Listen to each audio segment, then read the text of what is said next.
రాష్ట్రంలో అనార్థులు ఉండొద్దని ఏ ఒక్కరు ఆకలితో అలమటించకూడదనే గొప్ప సంకల్పంతో కేసీఆర్ సర్కారు పేదలకు రేషన్ పంపిణీ చేస్తుందని మంత్రి గంగుల కమలాకర్ చెప్పారు. ఏడాదికి వేల కోట్లు వెచ్చిస్తూ నాణ్యమైన పోషకాల బియ్యాన్ని పంపిణీ చేస్తున్నామన్నారు.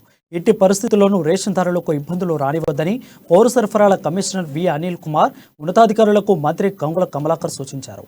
రేషన్ డీలర్ల సమస్యల పరిష్కారంపై కసరత్తు చేయాలని అధికారులను ఆదేశించారు.